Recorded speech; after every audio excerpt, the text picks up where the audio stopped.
سورۃ الاعراف آیت نمبر 6 بہت ہی سینسٹیو آیت ہے. کسی بھی مسلمان کو اس آیت کو اگنور نہیں کرنا چاہیے. اللہ تعالیٰ فرما رہا ہے فَلَنَسْأَلَنَّ الَّذِينَ أُرْسِلَ إِلَيْهِمْ وَلَنَسْأَلَنَّ الْمُرْسَلِينَ. پھر ہم ان لوگوں سے ضرور پوچھیں گے جن کی طرف ہم نے پیغمبر بھیجے.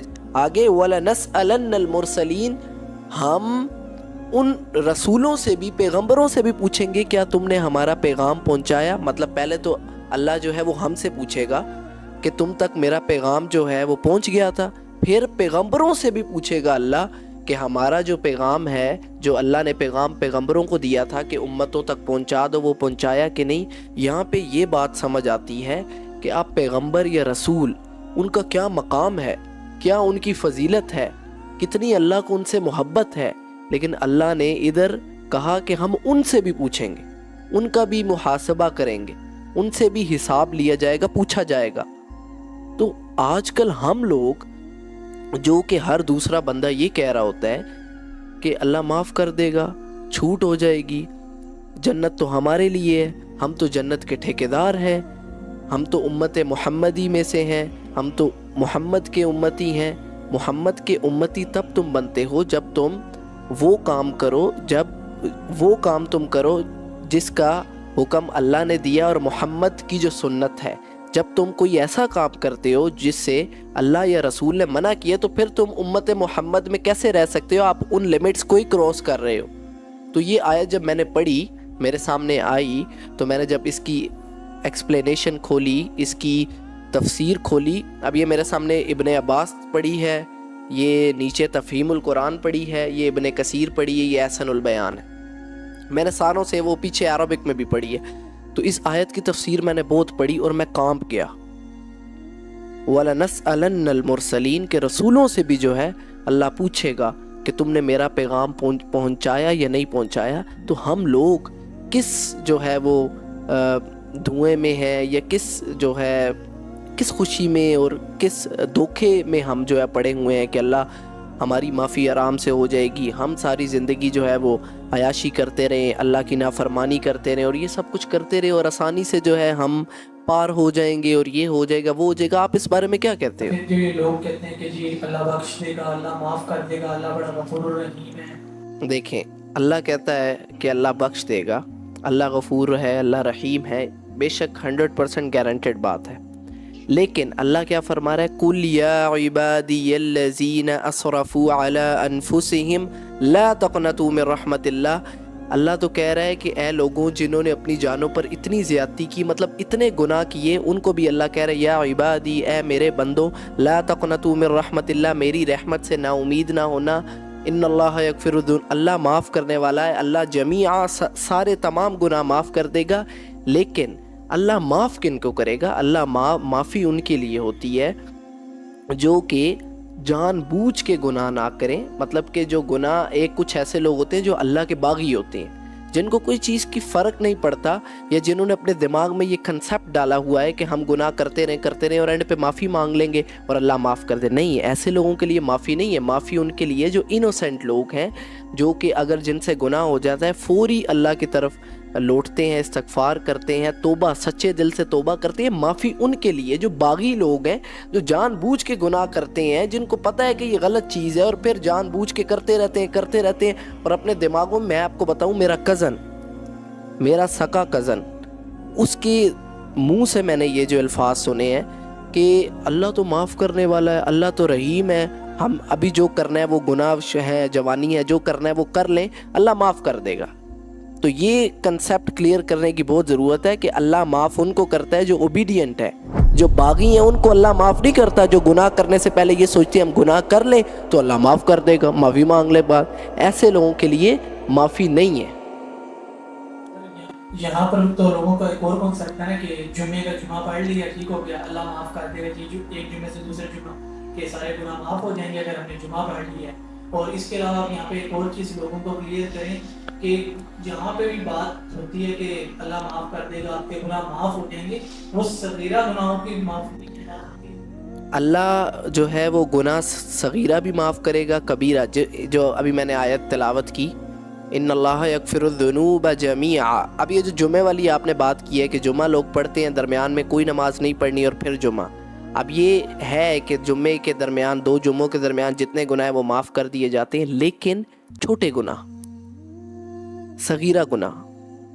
اگر آپ یہ کہتے ہو نماز چھوڑنا کبیرہ گناہ ہے، بہت بڑا گناہ ہے، میں کہتا ہوں، میں یہ سمجھتا ہوں، میں نے جتنا تھوڑا سا پڑھا ہے کہ یہ تو آپ نے تکبر کیا ہے، کہ اللہ کے آگے حاضر ہونے سے آپ نے شیطان والا کام کیا ہے، آپ نے نماز چھوڑ دی ہے. تو یہ کانسیپٹ بالکل غلط ہے کہ آپ جان بوجھ کے نماز کا انکار کرو، اللہ کے آگے حاضر ہونے کا انکار کرو، اور اللہ آپ کو جو ہے وہ، پھر آپ سچے دل سے توبہ نہ کرو اور اللہ آپ کو معاف کر دے گا، یا جمعے کے جمعے آپ کے پچھلے معاف ہو جائیں گے. وہ چھوٹے گناہوں کے لیے، وہ یہ نہیں ہے کہ آپ جان بوجھ کے آپ باغیوں والی حرکتیں کرو، آپ باغی ہو اللہ کے، آپ اوبیڈینٹ نہ ہو، آپ جان بوجھ کے یہ حرکتیں کرو اور اللہ آپ کو معاف کر دے گا. ایسے نہیں ہے، اللہ معاف کرے گا اوبیڈینٹ لوگ کو. اس طرح کہا جا سکتا ہے کہ جمعے سے جمعے ان لوگوں کے گناہ معاف ہوتے ہیں جیسے کوئی غلطی کوتاہی ہو جاتی ہے، جن کے فرض اعمال ان کے پورے ہوتے ہیں. چھوٹی موٹی کوتاہیاں جو صغیرہ گناہ ہیں، چھوٹے گناہ ہیں، وہ معاف ہو جاتے ہیں. جو جان بوجھ کے گناہ، اتنا بڑا گناہ جو درمیان میں نماز ہی نہیں پڑھتے، کبیرہ گناہ ہے نماز چھوڑنا، سب سے بڑا گناہ ہے، وہی چھوڑ دیتے ہیں، تو پھر ان کے لیے مینز نارمل یہاں پر جو یہ کنسیپٹ ہوتا ہے نا کہ آپ دیکھتے ہیں کہ جمعے کے جمعے لوگ جمعہ پڑھتے ہیں، مسجدیں بھری ہوتی ہیں، اس کے علاوہ نماز کے علاوہ بھی لوگ جمعہ پڑھتے ہیں، اس کے علاوہ کوئی ان کا نیکی نہیں ہے، کوئی ان کے فرض نہیں پورے، کوئی ان کے اعمال صحیح نہیں ہے. سو اس کا یہی ریسپانس ہوتا ہے کہ انہی لوگوں کے بیسیکلی انہی لوگوں کے لیے یہ ہے کہ ان کے گناہ معاف ہوں گے جن لوگوں نے باقی فرض اعمال پورے نہیں تھے، کوئی غلطی کوتاہی ایسے ہی ہے. تو اب یہ جو میں نے آیت کی، جو آپ کو جس آیت کو تلاوت کر کے وَلَنَسْأَلَنَّ الْمُرْسَلِينَ، یہی بات میں کرنا چاہ رہا ہوں کہ اللہ کہہ رہے ہیں ہم تو رسولوں کو بھی پوچھ کر رہیں گے کہ تم نے پیغام ہمارا پہنچایا یا نہیں. تو آپ یا میں کس کھیت کی مولی ہیں، ہم کس دھوئیں میں ہیں، ہم کس مس کانسیپشن میں ہیں کہ اتنی آسانی سے جو ہے وہ آپ آرام سے جو ہے وہ کس مطلب ایروگنس میں ہے، کون سا تکبر ہے. پہلا گناہ تکبر تھا، شیطان آدم کو بنایا، سب سے پہلا گناہ جو تھا وہ تکبر تھا، ایروگنس. اور آپ چلتے پھرتے جو کر رہے ہو ایروگنس دکھا رہے ہو، اللہ کے آگے انکار کر رہے ہو، تکبر کر رہے ہو، اللہ کے آگے حاضر ہونے سے آپ تکبر کر رہے ہو. اور اسی لیے آپ کو نہیں پتا کہ اللہ بہت سویٹ ہے. لیکن اللہ سویٹ کن کے لیے ہے؟ اللہ رحمان اور رحیم کن کے لیے؟ جن کے لیے جو اللہ کے اوبیڈینٹ ہیں.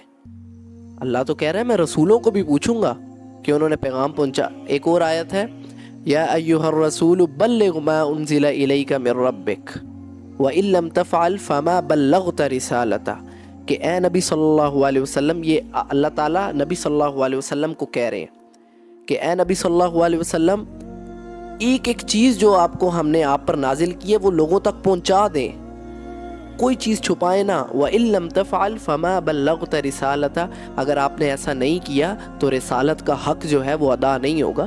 تو ہم لوگ پتہ نہیں کن ہواؤں میں اور کن سوچوں میں اور اس میں پڑے ہوئے ہیں. آپ اس چیز کا اندازہ یہیں سے لگا سکتے ہیں کہ جن صحابیوں کو بشارت ہو گئی تھی جنت کی، وہ پھر بھی اگر خود ان سے کوئی غلطی کوتاہی ہو جاتی تھی تو وہ روتے تھے، گڑ گڑاتے تھے، توبہ کرتے تھے. ایسے ہی ہے آج کل. آپ دیکھیں اگر کسی نے 5 وقت کی نماز پڑھ لی ہے نا، وہ سمجھتا ہے میں ابو بکر بن گیا ہوں، میں عمر بن گیا ہوں، میں عثمان بن گیا ہوں، میں علی بن گیا ہوں. ایسا نہیں ہے. جن کو جنت کی بشارت تھی، آپ جو صحابیز کی بات کر رہے ہیں، جن صحابیز کو جنت کی بشارت تھی، آپ مجھے یہ بتائیں رسول کنفرم ہے کہ انہوں نے they will go to heaven، paradise, جنت ان کے لیے. تو وہ کتنا رویا کرتے تھے، وہ کتنا جو ہے وہ اس چیز کا ڈر دل میں رکھتے تھے، اللہ سے کتنا ڈرتے تھے، اللہ سے کتنی محبت کرتے تھے، جنت کی کتنی آرزو تھی ان کے. یہ دنیا تو کچھ دیر کی ہے نا. آپ 40 50 60 سال کتنے ہیں پتہ ہی نہیں چلتا. ابھی مجھے 20 سال ہو گئے ہیں، 20 سال میری زندگی گزر گئی، مجھے تو پتہ ہی نہیں چلا. 20 سال گزر گئے، 20 سال اگلے گزر جائیں گے. تو عقل مند انسان وہ ہوتا ہے جو انویسٹمنٹ وہاں کریں جہاں لانگ لاسٹنگ فائدہ ہے، ہمیشہ کا فائدہ ہے. تو عقل مند بے شک وہ دنیاوی طور پہ اس کے وہ ملینئر ہے، وہ بلینئر ہے، وہ جتنا مرضی پڑھا لکھا ہے، لیکن اس نے آخرت والی انویسٹمنٹ نہیں کی تو میں اس کو عقل مند انٹلیکچل پرسن کنسیڈر نہیں کروں گا، وہ جاہل ہی، اس کو پھر کہہ دیں گے پڑھا لکھا جاہل. جیسے یہود تھے نا کہ ان کے لیے جو فاتحہ میں کہا غیر المغضوب، مغضوب لوگ تھے، ان کو پتہ تھا، علم بھی ان کے پاس تھا، لیکن مانتے نہیں تھے، قبول نہیں کرتے تھے. تو ان کا وہی حساب ہے.